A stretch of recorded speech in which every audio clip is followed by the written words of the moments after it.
is familiar to many of you Moondogs fans out there. 6 foot tall, 205-pound junior out of Mesa, Arizona. Out of Austin P State University, the Governors. And O'Brien enters this game in the bottom half of the 10th. Out here at Franklin Rogers Park. It's all knotted up at 3 runs apiece. And if this one goes too long, we're going to have to give you a new scoreboard.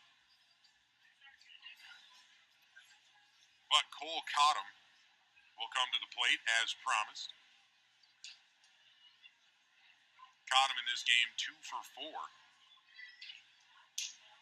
A pair of singles back in the second and third innings. O'Brien, the righty, deals, and the first pitch right back through the box, and that gets into center field. It's a leaky base hit, but it'll do the job for Cottom. And Cody O'Brien has the type of mentality where he's going to turn around and be like, okay, that's your one. As Devin Foyle comes up to the plate, also 2 for 4 today. Reached on a single back in the 8th inning. Ended up on third base, in part thanks to an E8, a throwing error by Marcus Pingleton.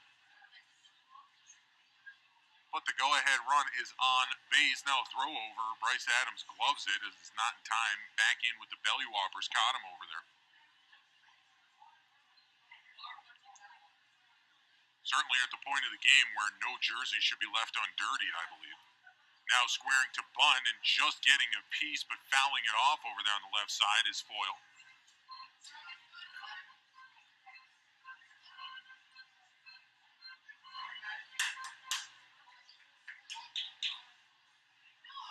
O'Brien retoes the rubber. Squaring to bunt again is Foyle. Adams holding on the base runner over there as that is going to be a strike. Foyle never pulled back on that pitch. And now with 2 strikes, it'll be interesting to see. You don't think that they're going to try to get him to bunt again. Instead, you think he's going to pull back and try and hit a ball or slap a ball somewhere. But desperate times call for desperate measures. I will tell you this, if he squares the bunt and he fouls it off, he's out.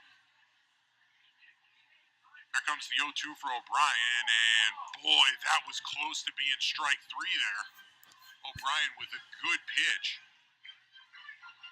Unable to get it into the zone, so says Matt Riley behind home plate, and so we'll have a 1-2 count. And so it looks like the Stingers are going to play the percentages, which say you have a better shot of getting a base hit with your 2 strikes than you do laying down a bunt. 1-2 on the way, a stop-start over at first, doesn't matter. O'Brien gets a swinging strikeout there of Devin Foyle. And it looks like he just exchanged some words with the next hitter, Luke Becker, potentially what he struck out on there. I believe that was I think O'Brien throws a sinker, if memory serves me right. And that's probably what that last pitch was. And it got a lot of guys out last year for Mankato. I mean, O'Brien came into the ball game, and it was almost like, okay, we're safe for a couple innings here at least. It's a 3-3 ball game. The new hitter is Luke Becker, runner on first base, and the first pitch he sees, he gets a foul tip strike, and O'Brien is getting guys out ahead of that pitch, and when he's got that one going, it's difficult to get a hit off of him. Not impossible, certainly. You're going to run into guys who are good hitters in this ball game.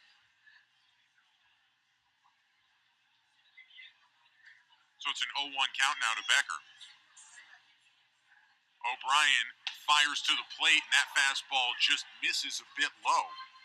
As you can hear the groans of the crowd, they wanted that one to move to 0-2, but now it'll be a 1-1 count.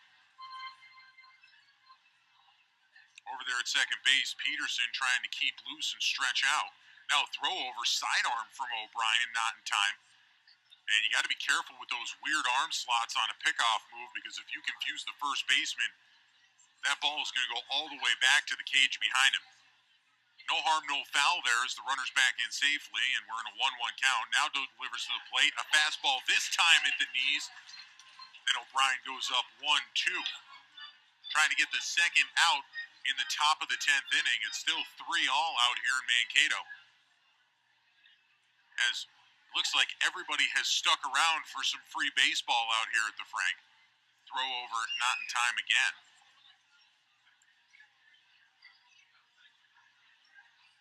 there's nothing better once you get into the summer than getting an extra inning game in. O'Brien ready, the 1-2 sent high into the air out towards right field. Back goes Webby, and he'll get that ball in deep right field for the out. They try to double up the runner at first as he retreated, but caught him back in safely.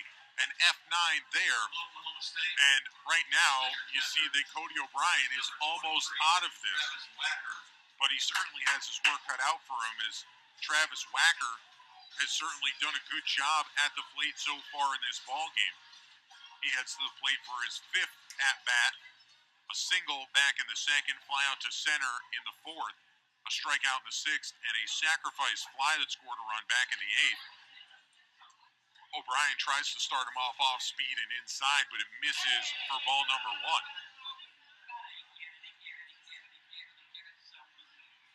This game means a lot to Mankato. They could pull within 1 game of the Waterloo Bucks for the North Division. Is that on the outside corner? A good strike there by O'Brien, locating well so far in this relief appearance. Another pickoff attempt over to first base, trying to keep Cottom close over there. Cottom in safely. And one of the reasons why you're paying so much attention, you want to keep that guy close because every step is a step closer to home plate. 1-1 on the way, off speed, sent out towards the gap in right center. That's going to get down. It's cut off by Pingleton as Cottom pulls up at second base and stays there. You certainly don't want to test that arm out there in center field, and it looks like word has gotten around the league. As Wacker has himself a single, Villegas going to head out to the mound and have a quick chat with his right-hander. Number 17, designated hitter, Eddie Estrada. So now Eddie Estrada comes up to the plate. Pinch running at second and you get a pinch runner. Stingers. And it's going to be number 1, looks like Tyler Smith. Number 1, Tyler Smith. Smith, 5'11", 180-pound freshman from Pepperdine, from El Segundo, California.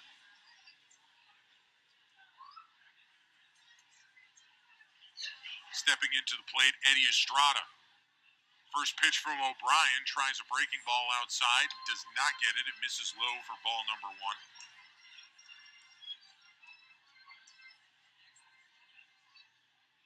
And for Smith, he's been in 1 game so far, worked a walk and struck out. No stolen bases on the season. It's a 1-0 count here against Estrada as he steps out and readjusts those batting gloves.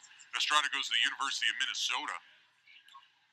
Didn't get a ton of playing time up there this year. Minnesota's lineup was really good, as that breaking ball just misses a bit outside. Matt Riley keeping a tight and tidy strike zone here in the top half of the 10th. 3 runs on 11 hits and 3 errors for Wilmar. 3 runs on 8 hits and an error for Mankato. Here comes the 2-0. Big swing and a miss there. And that'll be strike 1, so now 2-1. And if you're watching on Northwoods League TV, that follow-through, that big follow-through that ends up back behind Eddie Estrada is what actually clubbed Alex Tucker in the head when we were in Wilmar and sent him down to all 4s. Tucker has not returned to the lineup since that ballgame. He also took a foul ball off of the face mask later on in the game. The 2-1 on the way. That actually shuffles Estrada out. Runner trying to advance the throw down. Not in time. And Cottom finds himself moved up to third base, just 90 feet away from bringing home the go-ahead run. Villegas blocked the ball, did a nice job. It kind of trickled away over on the first base side in foul territory. Picked it up and tried to sling it down to third base and maybe hose Cottom, but did not get it there in time. And so now Estrada awaits the 3-1. O'Brien leaning over that front leg. Gets his sign. Estrada calls timeout again. There was a gust of wind that kind of blew some dust over towards the batter's box, and Estrada wiping his eyes out as Matt Riley granted him time and he stepped out of the box. So now O'Brien comes back to the mound. Something O'Brien's used to, getting sand in his eyes like that. He played ball down in Arizona for Central Arizona College. 3-1 on the way, misses outside. The bases are loaded here in the top half of the 10th with 2 outs. As Wacker moves up a bag. First baseman for the Stingers, number 4, Brendan Perez. Brendan Perez now comes up to the plate. He's the 9-hole hitter, and with 2 outs, has an opportunity here to drive in a go-ahead run. Pinch hitting for the Stingers. And it looks like they're actually going to send a pinch hitter up here. It'll be Ty Tice. He's listed as a right-hand pitcher, but a left-handed bat. 5'9", 170-pound sophomore, originally from Prairie Grove, Arkansas, goes to Central Arkansas. And now Peterson is going to come in from second base to talk to Cody O'Brien.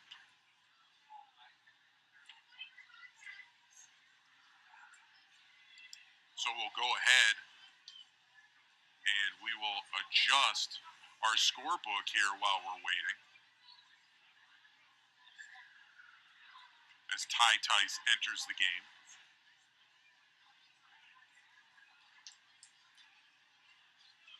Tice is hitting .267 and has driven in 2 runs.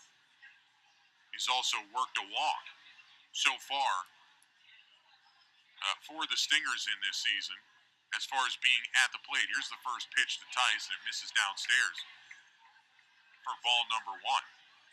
Well, when Perez was at the plate, he was progressively getting better. He popped out to Drew Fearing, who's at shortstop. Then he grounded back to the pitcher, Gabe Constantine, in the 4th. 1-0 on the way. This one popped up towards center field. Pingleton racing in, calls everybody off. And boy, Cody O'Brien works himself out of a jam there. That F8 gets him out of the inning just in the nick of time because the bases were left loaded. But no runs on 2 hits, no errors. And we head to the bottom of the 10th, still tied up at 3. Don't go away. You don't want to miss this. It's Moondogs Baseball on the Fan Mancade.